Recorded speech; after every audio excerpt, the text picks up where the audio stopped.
नमस्ते जी। मैं नरेंद्र आर्य।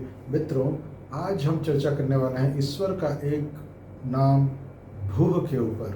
भूह का अर्थ है प्राणों का प्राण।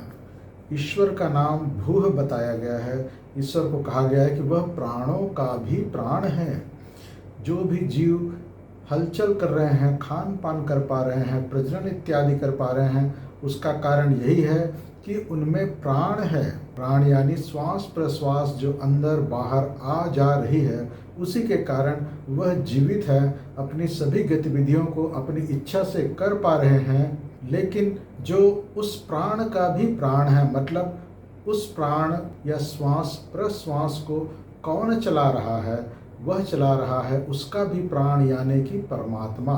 परमात्मा की उपस्थिति आवश्यक है, तभी यह श्वास प्रश्वास चल पाएगा, क्योंकि ईश्वर स्वयं श्वास प्रश्वास को चला रहे हैं। इसीलिए उनको प्राणों का प्राण कहा गया है।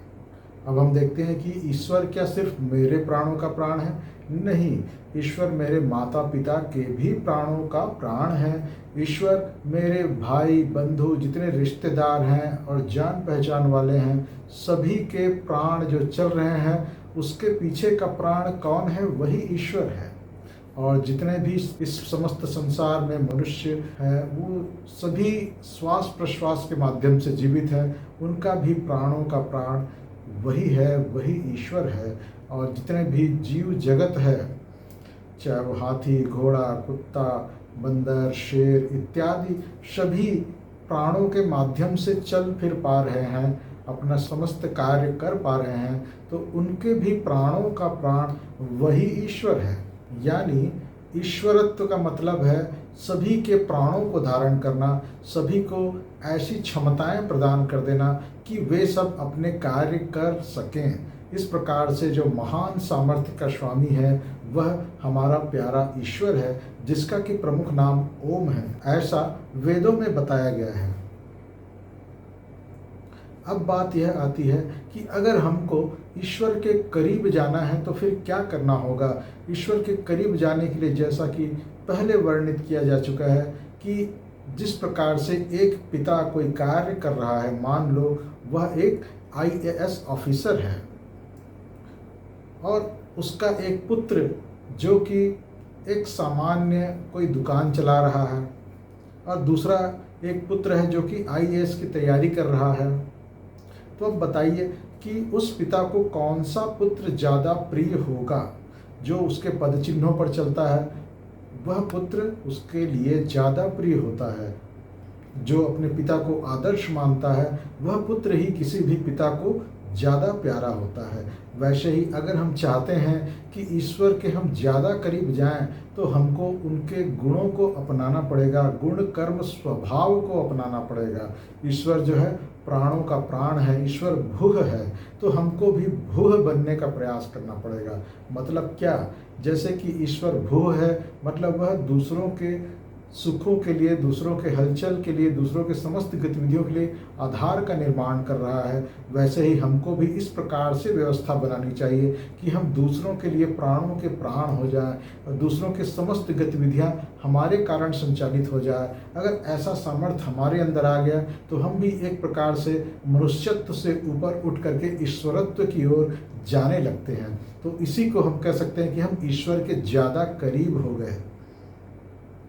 एक राजा है जो इतना अच्छे तरीके से समस्त प्रजाओं की देखभाल करता है, उनके सुख दुख का ध्यान रखता है, उनके परिवार का ध्यान रखता है, उनके शादी ब्याह का ध्यान रखता है, उनके व्यापार का ध्यान रखता है, उनकी शिक्षा दीक्षा का ध्यान रखता है, और हर एक व्यक्ति को सब सुख सुविधाएं संचालित हो, सब सुख सुविधाएं मिले, इस प्रकार से वह लगातार अगर प्रयास कर रहा है, तो पूरे राज्य के लिए, उसके राज्य के प्राणों का प्राण वह राजा बन गया। अब वह राजा अपनी प्रजा के लिए क्या होगा? एक प्रकार से ईश्वर के प्रतिनिधि के रूप में वह देखा जाएगा, कि जिसके माध्यम से समस्त हमारे कार्य आसानी से संचालित हो पा रहे हैं। और हमारे सुखों के लिए, हमारी उन्नति के लिए अगर कोई राजा कार्य करता है या कोई बॉस अगर कार्य करता है हमारे सभी प्रकार के सुखों के लिए, तो एक प्रकार से वह हमारे लिए भगवान के जैसा हो जाता है। तो अगर हम भी चाहते हैं ईश्वरत्व की प्राप्ति करना या ईश्वर के निकट जाना, तो हमें अपने सभी अधीनस्थों को और हमारे आसपास के सभी लोग को इस प्रकार से हम व्यवहार करें कि हम उनके प्राणों के प्राण हो जाएं।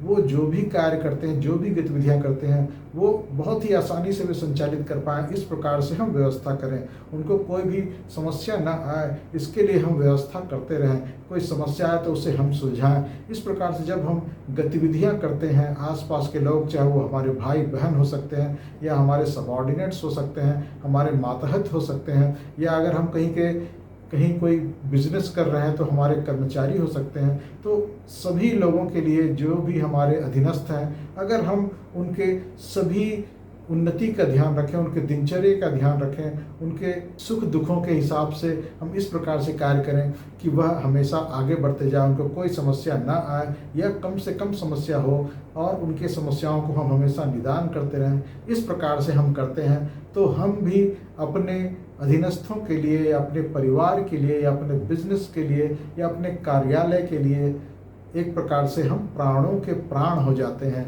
और जब हम प्राणों के प्राण हो जाते हैं तो वो एक प्रकार से हमको ईश्वर के प्रतिनिधि के रूप में देखने लगते हैं, एक छोटे ईश्वर के रूप में ही देखने लगते हैं। तो मित्रों, इस प्रकार से अगर हम भूह इस ईश्वर के नाम को अगर हम धारण करने का प्रयास करते हैं तो हमारे जीवन में उन्नति होना तय है और हमारी इमेज ऊंची उठना तय है, ईश्वर के समीप जाना तय है। और हम जितना ईश्वर की समीपता को प्राप्त करेंगे, उतना ही अधिक आनंद की प्राप्ति हमें होने वाली है। क्योंकि जीव तो है सत्य और चित्त, जीव का भी अस्तित्व है और वह चेतन है, वह हमेशा प्रयास कर सकता है, प्रयास करते रह सकता है, लेकिन उसके पास आनंद की कमी है। वो आनंद किसके पास है? वो आनंद ईश्वर के पास है। और ईश्वर से आनंद की प्राप्ति कैसे होगी? हम जितना ईश्वर के निकट जाते जाएंगे, उतना ही अधिक आनंद की प्राप्ति होती जाएगी। जैसे कि एक बड़ा चुंबक है, उसके करीब जितना कोई लोहा जितने पास जाता है, उतना ही तीव्र उसको आकर्षण महसूस होता है और वह तेजी से उस चुंबक की ओर बढ़ते चला जाता है। और वह अगर आसपास अगर रहता है वह लोहा चुंबक के, तो उसमें भी चुंबकत्व का गुण आ जाता है। तो वही स्थिति हमारे साथ भी होती है। हम ईश्वरत्व के जितने अधिक पास रहेंगे, जितनी अधिक छोटे से छोटे मात्रा में भी धारण करने का प्रयास करते हैं, तो वह चुंबकीय गुण या वह ईश्वरत्व हमारे में भी झलकने लगता है और हमारा जीवन भी आनंदमय हो जाता है, सफल हो जाता है। तो मित्रों, ये जानकारी आपको कैसी लगी? अगर ये आपको पसंद आई हो तो इसे लाइक जरूर करें और अपने मित्रों को भी शेयर करें। और अगर अब तक आपने इस चैनल को सब्सक्राइब नहीं किया तो इसे सब्सक्राइब कर लें, ताकि इस प्रकार के इन्फॉर्मेटिव वीडियो जो आपके जीवन को आसानी से सफलता की ओर ले जाएंगे, वह आपको हमेशा मिलते रहें। मिलेंगे अगले वीडियो में, तब तक के लिए नमस्ते।